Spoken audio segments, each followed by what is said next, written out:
공간 자체가 아예 다른 거죠. 그거는 정말 신기한 얘기인 것 같은데 어떻게 이런 생각을 할 수가 있죠? 안녕하세요. 나나TV 박송희 원장입니다. 오늘은 SNS에 올라오는 성형수술에 대한 이야기들에 대해서 팩트체크해보는 시간을 가져볼 건데요.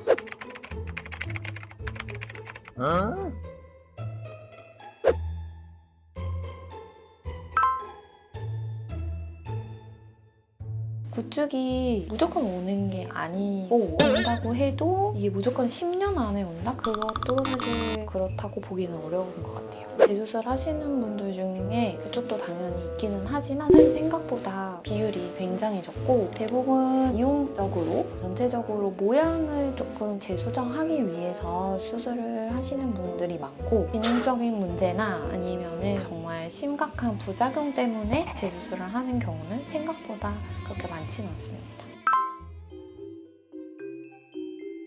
작은 가슴이 어떤 가슴을 말하는 건지 그게 조금 애매한데 불가능한 건 아닙니다. 내 흉곽 크기가 흉통이 너무 작아서 수술이 안 된다. 그거는 말이 안 되는 게 생각보다 보형물 사이즈는 굉장히 다양하고 여태까지 가슴 방이 작아서 수술이 불가능한 건 본 적이 없어요. 다른 의미로 저는 가슴이 너무 작아서 유선 조직이 너무 적어서 볼륨감이 없어서 수술 자체가 불가능하다는 사실 말이 안 되는 게 보형물을 넣는 과정에서 생각보다 피부는 잘 늘어나기 때문에 그렇게까지 걱정 안 하셔도 됩니다.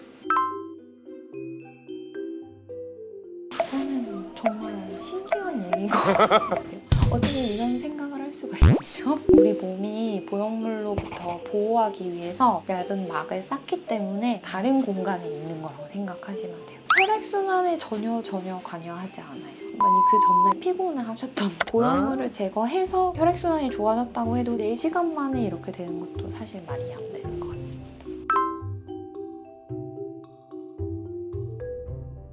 갈비뼈 아래에 있는 심장과 만날 일이 전혀 없어요. 흉곽 위에 보형물이 얹혀지는 거기 때문에 지하 4층과 1층 같은 그런 구조라고 생각하시면 돼요. 공간 자체가 아예 다른 거죠. 만약에 파열이 됐다고 하더라도 공간 안에 보형물이 터지는 거기 때문에 혈관에 새어 들어갈 수가 전혀 없습니다. 퍼져도 이렇게 물처럼 흐르지 않고 그 자리에 있을 가능성이 제일 높죠.